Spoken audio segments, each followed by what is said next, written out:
하이엔드 오피스텔은 상품이 좋은 것들도 있지만 아무리 비싸도 사는 거예요, 사람들이. 지금 솔직히 아파트보다 오피스텔이 더 비싸요. 그런데도 사는 이유가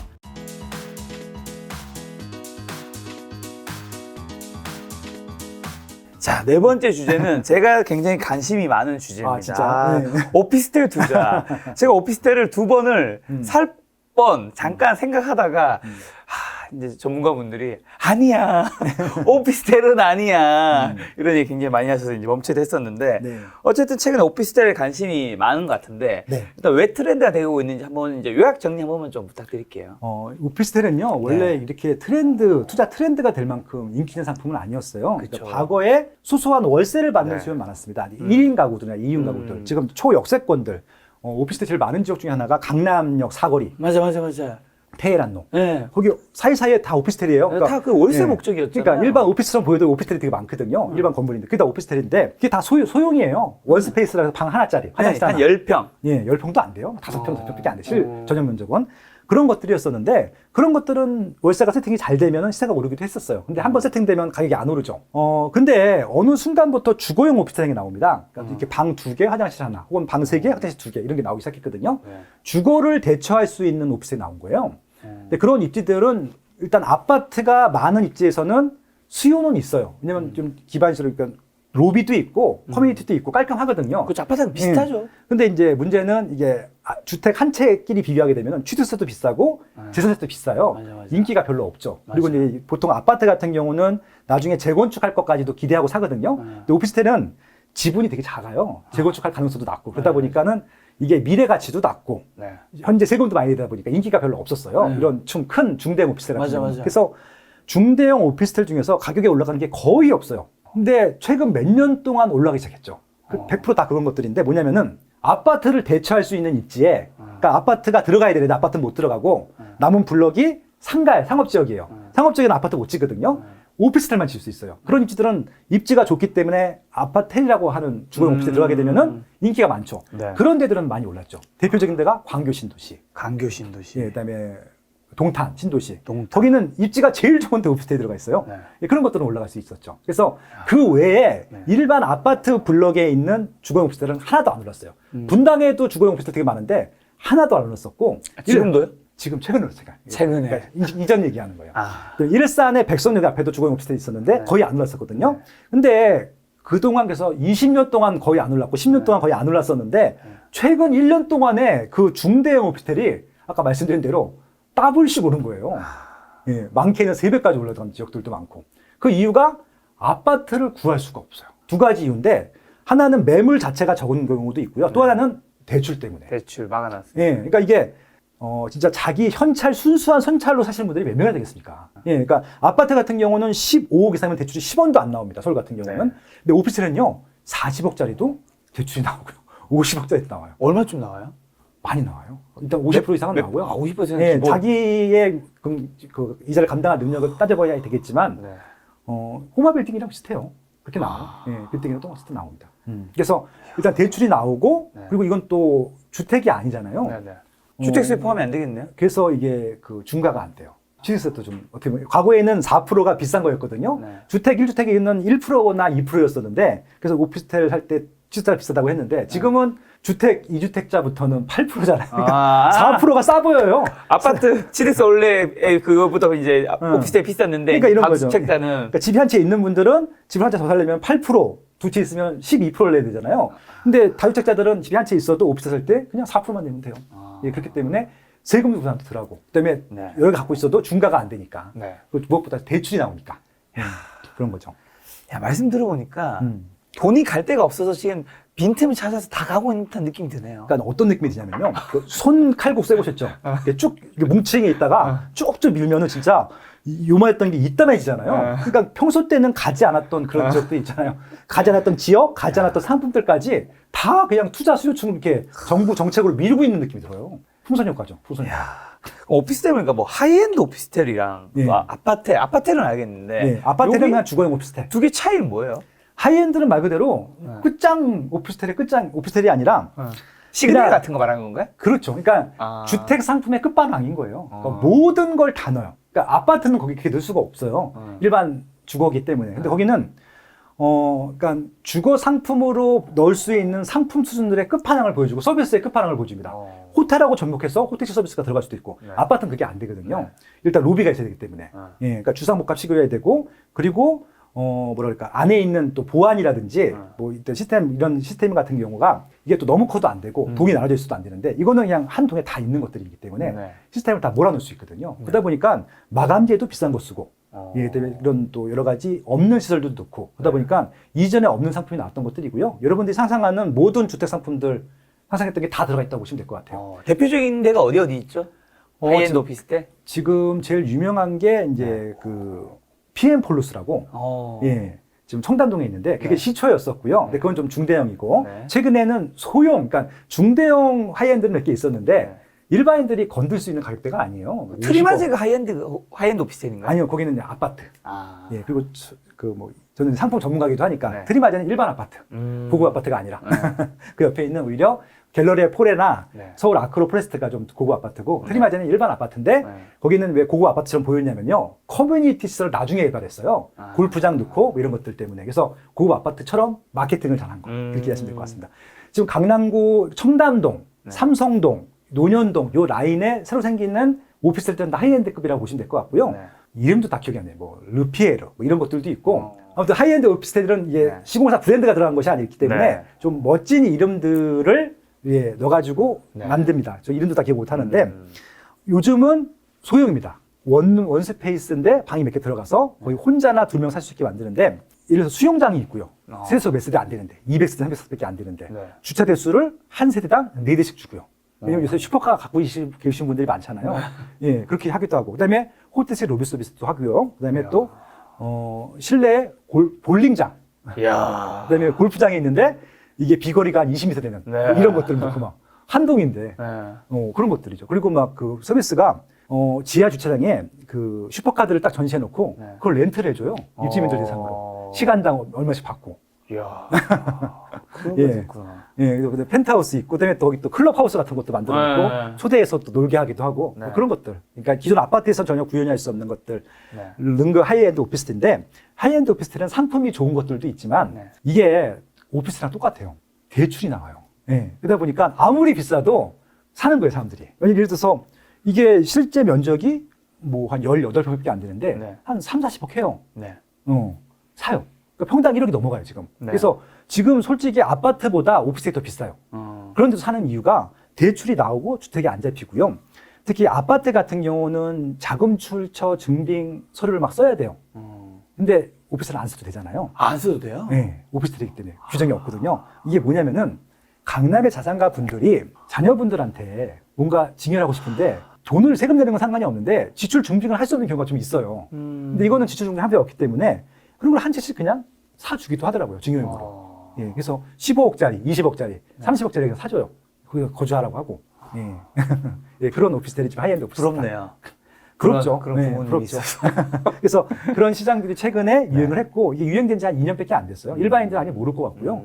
그런 시장이 있어요. 일반인들은 아마 살 수도 없어요, 그건. 네. 저도 하이엔드 오피스텔은 처음 들어본 것 네, 같아요. 한번 구경 가보셔도 괜찮을 것 같아요. 모델하우스 오픈하면. 이야, 네. 알겠습니다. 네. 그러면 오피스텔 투자는 좀 어떻게 접근하고 투자해야 될까요? 그러니까 이게 두 가지 목적인데, 네. 오피스텔은 수익형 그러니까 수익형으로 받는, 월세 받는 목적이 있고, 과거에는 없었던 시장인데 시세 차익률이 생겨버렸어요. 그러니까요. 예, 왜냐면 또 인기가 많기 때문에. 그래서 지금 두 가지 목적입니다. 예, 수익형 같은 경우는 은행 금리 고려하셔가지고 수익이 남아야 되는 거잖아요. 네. 그러니까 은행 금리보다 플러스 2%. 그러니까 은행 금리가 만약에 3%면은 네, 5%. 5% 정도 수익이 나오지 않는 것들은 지금 사면 무조건 손해입니다. 네. 세금도 내야 되고 여러 가지 복잡한 경우들이 있어요. 더군다나 또 최근에 오피스텔 같은 경우도 규제가 들어와서 주택수로 카운팅이 되기도 하거든요. 예, 그러니까 보통 오피스텔 같은 경우는 여기 거주 신고를 안 해요. 그 전입신고 같은 거. 전입신고를 하나 하는데 하게 되면 그 주택수 잡힐 수도 있거든요. 아. 그래서 이제 그런 것들이기 때문에 세금에 대한 부분들을 좀 대비를 하셔야 돼요. 그래서 네. 이제 수익형 같은 경우는 철저하게 이율 더하기 2% 정도 수익이 나오지 않은 것들은 투자하면 좀 어려울 것 같다. 다만 투자 수익률이 안 나온다 하더라도 시세가 올라갈 수 있는 것은 사도 됩니다. 최근에 유행이 그런 것들인데 솔직히 지금 서울에 분양하는 것들 보면요. 네. 분양가 높지 않은데 필가 높아지다 보니까 네. 수익률을 따지게 되면 1%도 안 나온 경우도 있어요. 근데도 사요. 사는 이유가 내가 비싸게 팔 수 있거든요. 그런 겁니다. 결국 시세 차익용이라고 하는데 네. 최근에 유행한 거예요, 결국은. 그래서 이게 왜 시세 차익용이 나오냐면은 투자자들이 사서 팔 수가 있어요. 전매가 가능하기 때문에. 대출도 나오기 때문에. 네. 그리고 이게 만약에 등기 치기 전에 팔게 되면은 네. 돈이 들어갈 게 없어요. 계약금, 중도금, 이자가 또 나오기도 하고, 중도금이 나오다 보니까, 대출이 나오다 보니까. 그래서 분양권을 보통 파는 경우도 있죠. 좀 뭐, 주요 지역대 같은 경우는 또 오피스텔도 분양권 전매가 또 금지되기도 하는데, 네. 그 되는 것도 있고 안 되는 것도 있고, 아무튼 그런 요소들 때문에 시세가 올라갈 것이 예상된다? 그러면 사는 거예요. 그래서 지금 이제 시세가 예상될 것들이 어떻게 예상이 되느냐? 원룸형 오피스텔들은 시세가 잘 안 올라갈 것 같아요. 단기간은 모르겠지만. 근데 지금 투룸, 쓰리룸, 주거용 오피스텔 같은 경우는 아파트 같이 계속 공급이 안 되고 있잖아요. 내년도 공급이 안 되잖아요. 네. 후년도 거의 안 될 것 같거든요. 이런 경우는 아파트의 대체 주거로 쓸 수 있는 입지들은 올라갈 수 있잖아요. 그렇죠. 올라갈 수밖에 없겠죠. 왜냐면 아파트보다 좋거든요. 그럴 것 새 거고. 같아요. 새 아파트 거의 아파트랑 똑같아요. 여기도 좀 아파트랑 거의 똑같잖아요. 네, 맞아요, 똑같기 맞아요. 때문에 그냥 아파트 필요하신 분들은 그냥 똑같아요. 근데 심지어는 아파트보다 싸. 그러면 들어올 수 있잖아요. 맞아요. 그러니까 과거 같은 경우는 철저하게 이런 주거용 오피스텔도 월세 목적으로 접근했는데 최근에는 실거주 목적으로 들어오거든요. 그럼 과거에 투자 수요, 실거주 수요가 증가했기 때문에 수요가 증가했기 때문에 공급이 한정돼 있다고 보면은 주거용 오피스텔을 하더라도 가격이 올라가거든요. 이런 건 사야죠. 예. 지금 사도 돼요, 그런 것들은. 예. 자, 월세는요? 그러니까 월세는 잘 안 나올 거예요.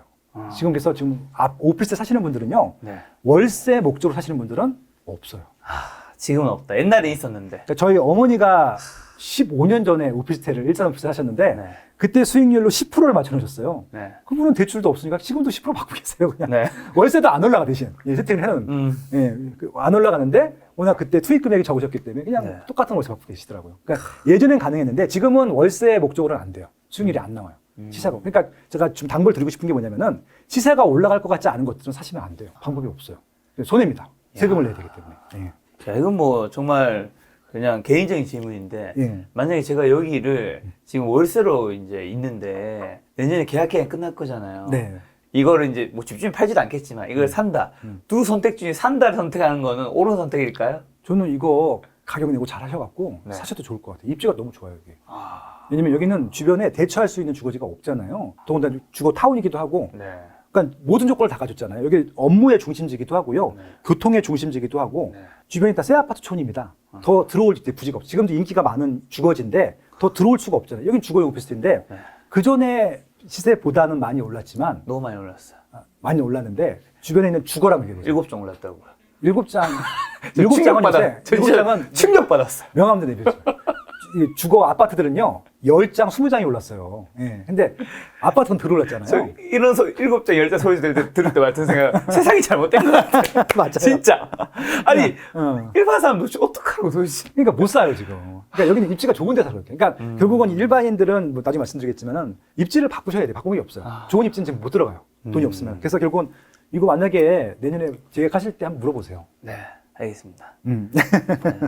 다운 많이 시켜보겠습니다. 네네. 혹시 뭐 오피스텔 투자 생각하는 분들에게 투자 팁 좀 하나 정도 더 있을까요? 말 그대로 오피스텔 같은 경우는 수요가 되게 중요해요. 그리고 이제 네. 아파트 같은 경우는 고정 대기수요가 있는데 네. 여기는 기본적으로 투자가 베이스거든요. 네. 그래서 실질적으로 월세를 내고 살만한 실거주자, 그러니까 자가 거주자가 아니라 월세를 내고 살만한 거주자가 있는 입지여야 돼요. 그러니까 여기는 지금 오피스로도 이용할 수 있고 주거로 이용할 수 있기 때문에 수요가 있다고 제가 판단을 한 거거든요. 네. 이런 입지는 사도 돼요.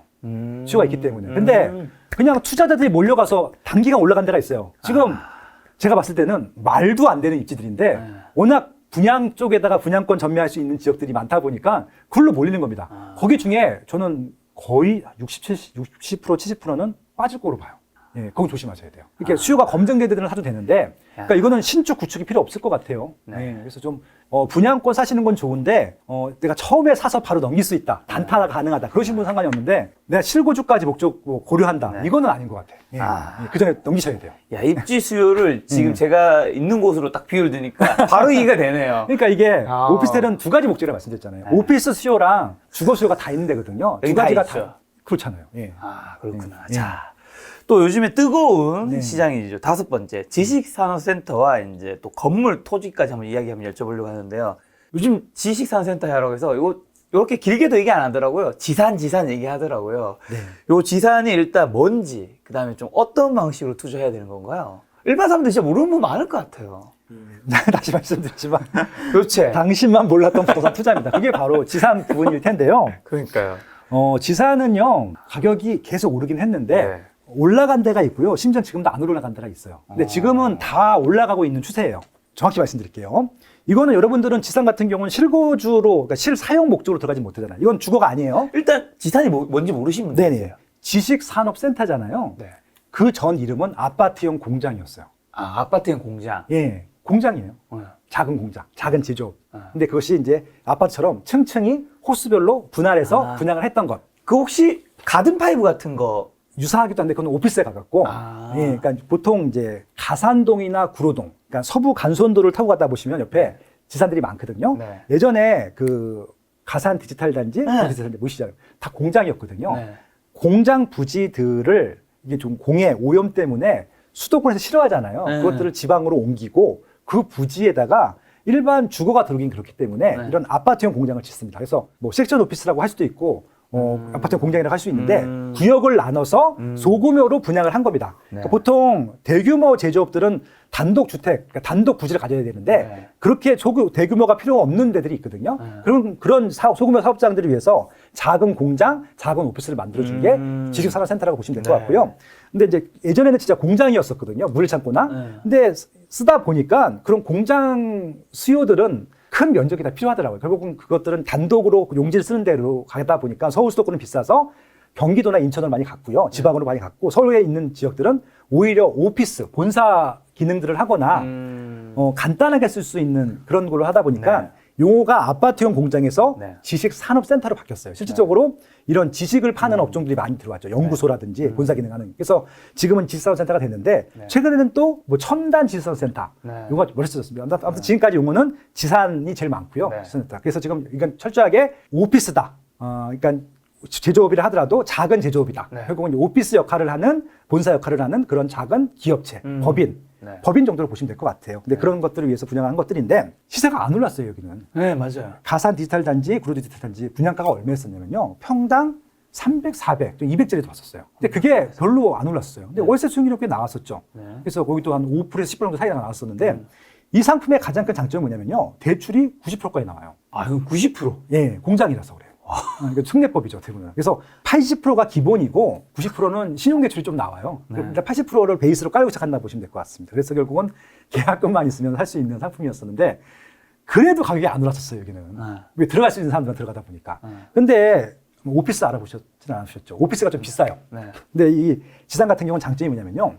층고가 일단 높고 네. 관리비가 싸요. 그러니까 굳이 뭐 여의도처럼 뭐 이런 금융권처럼 사무실을 멋있게 보여줘야 되는 그런 업종이 아니라고 하면은 공간만 필요하신 분들은 관리비도 싸고 공간도 넓게 쓸 수 있는 지산 연금 그 좋을 수 있겠네요. 수요가 많잖아요. 그러다 보니까 지산으로 오피스, 저도 지산에서 일을 하고 있거든요. 네. 오피스 지산. 그러니까 수요가 많이 몰렸죠. 그러다 보니까 지산이 꽤 인기가 많았고 서울에 있는 지산들이 많이 올라갔어요. 네. 그래서 아마 제가 있는 데가 당산동이고 또 성수동에도 지산이 좀 있고 네. 문정동에도 최근에 있고요. 가산 디지털 단지 같은 경우는 거기는 원래 그 공장 역할을 하던 지산이고 네. 오피스 역할을 하는 지산 같은 경우는 네. 여기 이제 영등포구라든지 네. 그다음에 성수동, 문정동 여기가 변형돼 있거든요. 네. 요 정말 오피스처럼 오피스 역할을 하는 데들은 그러니까 제가 있는 데가 저도 월세입니다. 네. 2005년도에 분양을 입주했는데 그때 분양가가 700이었어요. 네. 3배씩 올랐어요.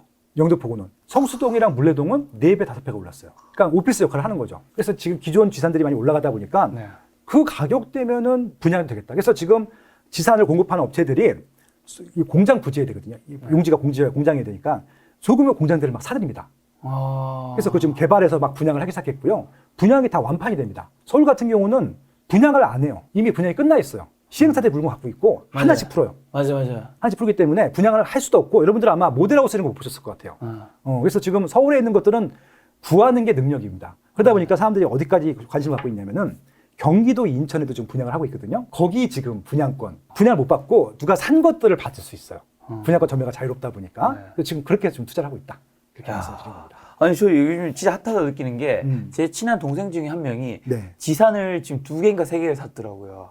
그걸 보면서 야, 내 주변에서도 이렇게 사고 있으면 진짜 뜨겁고 그다음에 하나는 또 제가 아는 전문가분이 한 분이 저한테 김 작가의 그 지산 하나 사자고 네, 그렇죠. 성수동에 제가 사지 않았어요, 여러분. 18억짜리인데 그래서 너무 비슷하다라고 하니까 대출이 많이 나와. 예. 어느 정도 나오는데 한 1, 2억만 있으면 살 수 있다. 그렇죠. 예. 80%만 있으면 사실 80%가 대출이 나오니까. 근데 이제 문제는 네. 지금 뭐 영등포나 성수나 물레 같은 경우는 수요가 많아요. 네. 오피스 수요가 많기 때문에. 그래서 올라간다 하더라도 이게 투자 목적이 아니라 내가 들어가서 영업을 행위를 한다. 그럼 괜찮은데 투자 목적이면 그분들도 문제가 되는 게 대출은 많이 나오지만 대출 이자만큼 월세가 안 나올 거예요. 그러니까 시세가 올라가는 것들이 전제가 돼 있지 않으면 지금 들어가기 좀 부담스러운 타이밍이고요. 예. 그리고 지금 지금 제일 핫한 거는 네. 기존 아파트 시장이 아니에요. 분양권 시장이에요. 분양만 하면 완판이 되고 네. 그걸 자꾸 무제한 전만이 가능하다 보니까 네. 피 받고 넘기고 네. 그 시장이 활성화되어 있는 것들이거든요. 네. 그러다 보니까 이제 그것들을 사기 위한 여러 가지 방법들이 지금 이제 난무를 하고 있는 상황이고요. 네. 분양하는 입장에서도 이게 막 좀 그래요. 어떻게 분양을 하냐면은 일반적인 분양 추천제가 아니라 물건을 하나씩 푸는 거예요. 대신 이제 그 특정한 사람한테 지정해서 이제 주는데 이 보통 이런 시행한 사람들이 지산을 하나만 하는 게 아니라 여러 사업장이 있잖아요. 그러면 인기가 많은 데가 있고 인기가 적은 데가 있을 텐데 이걸 패키지로 예, 싼 데도 사는 좋은 데가 조건으로 하나, 나쁜 데가 하나 같이 예. 사야 돼. 그리고 이제 보통 지산만 있는 게 아니라 기숙사도 있고 네. 상가도 있고 네. 좀 창고 같은 경우도 있고. 근데 일반적인 지산은 금방 분양이 되는데 상가는 분양이 잘 안 돼요. 그러니까 이 상가 같은 경우를 껴서 분양시키는 경우도 있죠. 네. 그러니까 그런 것들을 울며 겨자 맞기로 받아야 되는 경우들이 많아서 네. 그런 것들을 한번 여러 가지 따져보시고 그거 바꾸도 수익이 날 것 같으면 하셔도 되는데 네. 저는 그렇게까지 할 필요가 있을까? 그런 생각이 들기도 하네요. 그 저한테 제안 주신 분이 말씀하시는 성수동은 지산 괜찮나요? 지금 최고 인기 지역이에요. 최고. 서울 한가운데잖아요. 그렇죠. 강남 길 건너가면 한강만 건너가면 네. 분당선 타고 한정거장 가면은 압구정 이 동네잖아요. 그렇죠, 그렇죠. 예. 성수동 자체도 핫하고. 예. 하지만 지산 자체는 전체적으로 봤을 때는 조금 약간 리스크가 좀 어느 정도 있다고도 들리네요. 그렇죠. 그러니까 이것도 이제 그 책에는 더 자세히 설명을 했지만 네. 이렇게 접근하시면 될 것 같아요. 지산 자체는 말 그대로 채워야 되잖아요. 누군가 그 안에 들어가서 영업행위를 해야 되는데 이게 분양권 상태에서는 이게 누가 들어올지 아직 확정이 안 돼 있어요. 만약에 채울 수 없다 그러면은 중간에 피를 받고 파신 분들 같은 경우는 문제가 안 생기겠죠. 근데 그렇죠. 맨 마지막에 월세 세팅을 하셨던 분들한테는 그 피를 주고 산 금액의 월세 수익률은 절대 안 나옵니다. 마이너스가 될 겁니다. 시세 차익이 무조건 있어야 되고. 예, 그리고 이제 그래도 뭐 수익이 안 생긴다 하더라도 나중에 좀 올라갔을 때 팔 수 있는 여지가 있을지 모르겠는데 네. 공실이 날 가능성이 있는 거예요. 경기도에 분양한 현장 중에서 지금 산 속에다가 지산 만들어 놓은 데가 있거든요. 기반시설도 없어. 산에다가? 예, 그러니까 네. 좀 지금 초기 단계니까 예, 그러니까 계속 개발한다라는 그 구형 내에 있는 건데 전철도 없고 버스 정류장도 없는 데다가 만들어 놓은 데가 있어요. 분양은 잘 돼요. 네. 근데 입장을 바꿔놓고 한번 생각하세요. 여러분들 한번. 거기 여러분 직원 같으면 출근을 할까요? 글로 우리 회사 옮긴다 그러면 아마 퇴사한다고 그럴 거야. 제가 그만 다니겠습니다. 요즘 젊은 친구들은요, 저도 좀 이사하는데 일일수 조건이 뭐였냐면은 역세권이에요. 역세권 주변에만 좀 보게 되거든요. 왜냐면 출퇴근을 해야 되다 보니까. 그렇죠. 직원들 출퇴근 불편하면 절대 안 와요. 요즘 친구들은 안 가요. 그렇기 때문에 그것들은 나중에 여기 들어올 기업이 있을지 반드시 따져보시기 바랍니다. 내가 들어가서 영업행위를 한다? 상관이 없는데 네. 월세를 주셔야 될 분들 같은 경우는 실수입니다. 그러니까 아까 오피스텔도 마찬가지고 지산도 마찬가지인데 거기는 실수요가 내 실거주가 아니라 임차인들이에요. 임차 기업이 들어올 여지가 없다고 하면은 이거는 받으면 안 되죠. 받으면 안 된다. 그러니까 이제 선수들은 팔고 끝내겠죠. 빼지겠죠. 엑시트하겠죠. 그러니까 엑시트할 자신이 없으면 들어가면 안 되죠.